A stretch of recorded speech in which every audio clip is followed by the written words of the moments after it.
Thank you so much for making the time at XCon 23. My pleasure. Let's start with the momentum you gained at the previous edition of XCon, which was in 21. What were the customer learnings from there? How did you see those products? And then again, you come back with a new set of learnings and new set of products. So we see the Signa in a better shape. We see the Prima in a better shape. You have the electric tipper. You have the LNG solutions already commercialized. A lot happening at Tata Motors. So, one big change, I must say, which is driving this entire industry now is multi-fuel options. Right. Okay. Today in XCon 23, we have displayed multi-fuel options, be it the natural gas, LNG, in the prime mover, in tippers, but also the zero emission, battery electric vehicles. Right.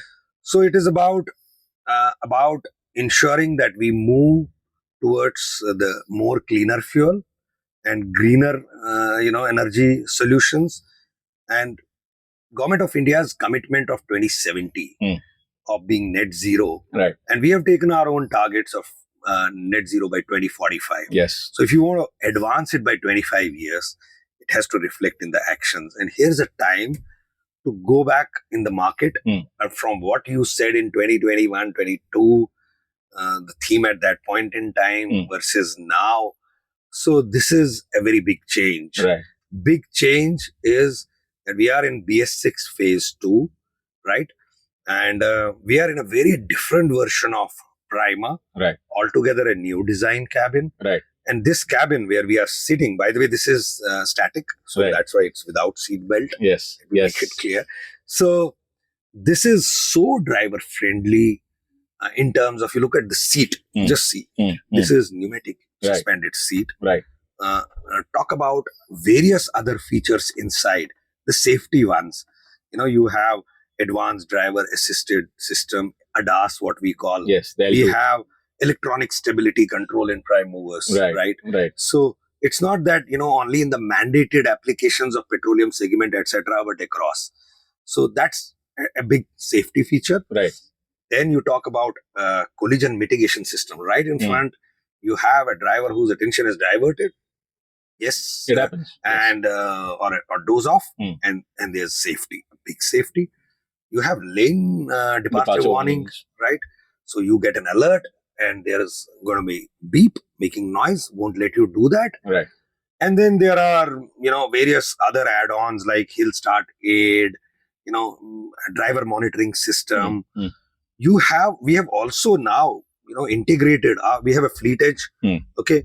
Fleet edge is not just the owner sitting and observing the driver behavior or various alerts, etc., notifications getting, but it's beyond that. Right. So when you integrate, if you see from 2017 BS4 onwards, we have moved into an electronics truck era where there's very little mechanical. Right. So there's a lot of data which enables you to, do a reflection of where you want to be, what do you want to provide, what are the driving patterns, and a tipper like this, LNG, which when operates in a very localized application of, let's say, mining tipping, okay, there's a lot more data flowing in, the nature of applications, the nature of, issues cropping up there. Therefore, you enable on-site service with adequate set of not just tools, but parts. Right. And replenish and make sure not just consumables, entire ecosystem is, enabled to ensure the highest uptime. Right. Uptime highest in a tipper, meaning as high as 24 hours operations. Right. You take off just a couple of hours for service. And remember, productivity will be huge. Productivity is nothing but the revenue. Right. Okay.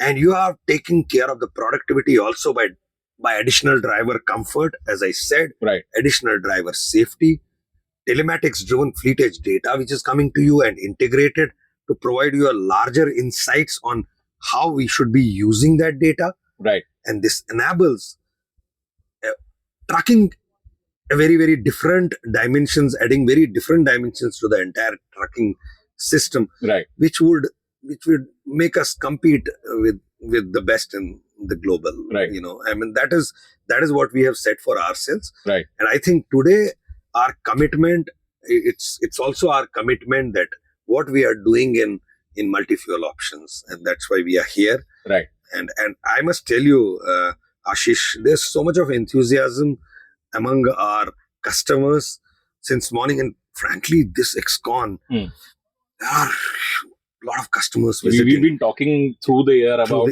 the infra-driven economy and all of that. It reflects, and it's a reflection of that. It completely and you know, customers. This is being the largest show of South Asia or India, certainly. Yes. And we see so many infrastructure companies setting up startups, and all of them visiting. And we have these next 4-5 days scheduled for interactions and talking to them about our products.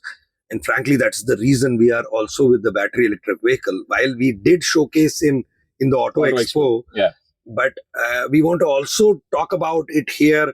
How do you manage? We see this, it's not just sale of this vehicle. It's about building an battery infrastructure in the localized application. You cannot talk of long haul, maybe like you may talk about other natural gases, CNG, LNG, etc. But here, it's developing so much of excitement among consumers, and I want to take the first delivery. But that's heartening to see. Right. And therefore, much more to come.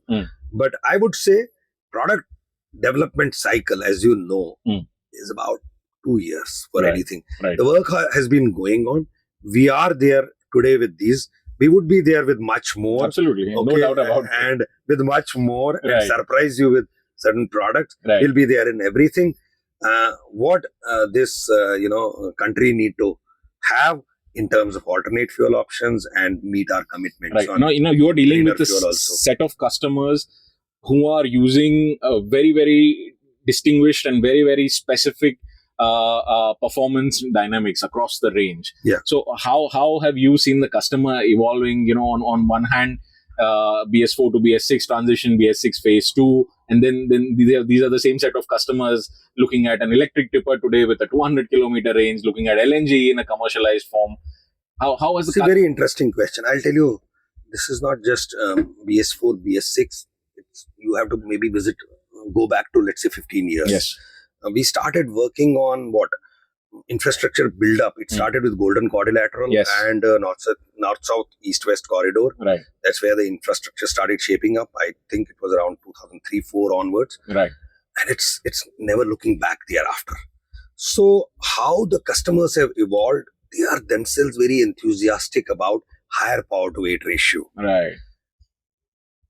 Higher durable vehicles, more reliable. They're talking about the productivity. Productivity is the buzzword. Absolutely. Okay. Absolutely. In all these construction related, it's become like, airline business, the job of the plane is to be in the air all the time. And the job here in the tipper is to be always moving the stuff on the road, but be it in the construction areas of aggregate movement or in the mining, deep mining, or any other mining related activity. So, how it has evolved, first of all, customers have become more knowledgeable. Absolutely. Therefore, they are more demanding, and rightly so. Right. Environment is becoming more challenging, while there are, opportunities for everyone and most of us. But it comes also with this element of, I would say, expectations from us to scale up in terms of meeting the desired expectations of the customer. So power to weight ratio was one, connected vehicle was another, alternate fuels is another. The key aspect where customer is now looking for is the services. Okay. Value-added services. Right. So gone are the times when they would maintain their vehicles themselves and take care of it. They want to offer you, they will take care of their business, you take care of their vehicles. Right. It's your expertise involved here. They are not going to invest in their workshops on, inside tools and equipment and trainings of their mechanics and developing these workshops and keeping parts, etc., etc. So all that is now looking forward to maintaining, whether it's on-site support service, right, or the annual maintenance contract, or what we have introduced last year was fleet management solutions, right, FMS. So more and more customers are looking into this because this gives them the comfort.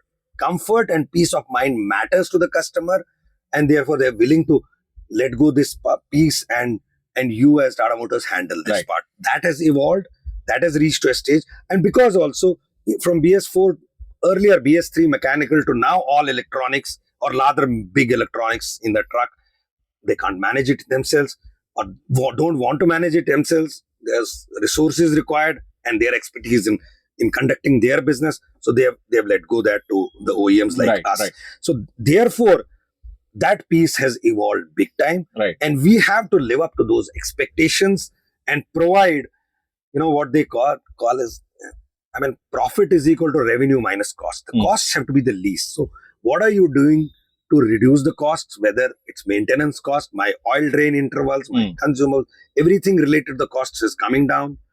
And you also get costs as a firm rate on day one. Therefore, I know in next 6 years what kind of costs related to the service I'm going to incur. On the revenue part, better durable vehicle, higher power to weight ratio, Right. more reliable vehicles, better uptime commitment, fuel efficiency management program or fuel efficiency assurance run gives them this opportunity to know if I have maximum revenue, which can be only through more number of trips. Right. And more number of trips is only when the vehicles are always uptime good and Right. running on the road. Right. Has there been, I can see a special effort obviously to enhance the uptime of the vehicle. So offsite in this segment, offsite aftermarket in this segment is very, very important. Yeah. So what have you done to, take that to match the capability of the vehicles on offer? So very critical one. So that matters to the most to the customer, Right. like I said. So we have ensured through our channel partners, they provide container workshops. Right. Container workshops are equipped with what all? They have tools, they have basic parts, they have people. Right. Of course, people trained by us and everything ours only. Sure. But the support of ensuring that they get lodging, boarding, etc. Customer has the entire ecosystem at those locations is held by the customer. Right. But when you have integrated with telematics, you know what kind of consumable or the buying or requirements are there from the vehicle, and therefore what kind of parts you should be keeping. So all that is system enabled now. So our change has been with the channel partners to make sure that we are present in not just cities or urban or tier 2 tier 3 locations, but in the remote locations, in the mining sites. If you go from northeast right up to JK, Leh, if you look at this Zojila Pass tunnel, all weather friendly, connect to the valley from Leh, which has been built up. My customers are there, machines of ours are working. So this has enabled us to ensure that we provide the infrastructure which we have built. Right. And therefore, I am kind of willing to accept wherever my customer is, we understand the application segment, and we are willing to provide the support right at the site. Right up to Hardungla, by the way, where the motorable road is taking place at the moment. Based on all these alignments and trying to expand your reach and coverage and presence to all the touch points of the customer life cycle, what is your outlook now for Q4 of FY24 and the next fiscal for the tipper segment? And what are the most exciting tonnage sub-segments? Is it the 35 tonner? What is the most exciting as of now in the tipper segment? So interesting question, Ashish. If you look at COVID first year, 2021. First 6 months, nothing happened. Right. All of us were indoor. Yes. Okay. And then it started taking off. Then you saw 21, 22. Pretty okay. Yeah. 21, 22, 23. It did grow well. This year, on a high base of 2023, has registered a double-digit growth. Right. You see, 8 months comparison, we are now in balance 4 months, and you are talking about quarter 4. Right. The way government has allocated these budgets and resources on the infrastructure, and we interact largely with the customers, there's a lot of positivity around. Despite being a high base, everybody is talking about the double-digit growth, which continuity, which has happened in 8 months. Right. We see that certainly setting there, despite whatever the current, because on the sheer backing of good spendings and thrust on the infrastructure. Right. That is the starting point. Frankly, now that we have expanded, in everywhere. Thrust is there. Lot of real estate business coming back, and spendings are not just confined to one specific application, but it's multiple. Right. So I see, and including mining. Yeah, inquiring also beyond coal, there is a lot of beyond coal, iron ore, yeah, steel. Therefore, and I see it doing well. Now I'll stop here because we have to start, because sometimes when the base effect is huge, but it is good that the thrust is there, and therefore we're going to have happy days ahead. And as such, you know, if I just do a quick calculation, this continuity in normal circumstances, always we've had 5 years up, and this is the time, you know, when it's doing well. And right. this time is going to continue. Right. I would say. So just a little wordplay. Is this the tipping point for the tipper segment that the industry was sort of waiting, where, you know, you don't just have technology ready with you, but there seems to be a pull from your set of fleet customers? They are demanding. So there is a technology ready, by the way. Right. Okay. Yes. You look at my Prima LNG, which I have launched, this tractors. Fine. It has a tip trailer. Okay. And we've discussed with many customers in specific areas, and many applications where the support system by Government of India, I mean, at the filling stations first, of course, our service infrastructure is there, is set up. We see this panning out big way, because, you know, customers are also becoming conscious of what are their deliverables towards sustainability. Right. So that is one. But, and rather, when you say that it is the tipping point, I see no. I mean, listen, this industry cannot rest here. It's only growing further. Right. But higher power to weight ratio, higher movement towards, your other point was, where is it shaping up? Yeah. You know, these 2-axle tippers or you know, smaller tippers, they are restricted to the city-based localized application. But in the highways and in the mines, you see higher power to weight ratio, 35 ton hour. These where we are sitting, yes, 12 tire plus spare. Right. They are shaping up more, and we see this continuity. I mean, for example, we introduced year and a half back or 2 years back, 48 ton a TK tipper version, and it's doing so well. Okay, because it gives you the best return on money in terms of TCO. Right. If you have that kind of a lead and query to crusher. So this is query to the site. Right. So it makes a lot of sense there, and I see this segment is not giving too much of surprises. It's predicted well, right, and it's shaping up in that direction, right, because of the sheer thrust. Okay, thank you so much. Buddy. We'll take it on maybe in a few quarters from now and reassess the situation. Thank you so much. That will continue. Thank you so much. Okay, thank you. Thanks much.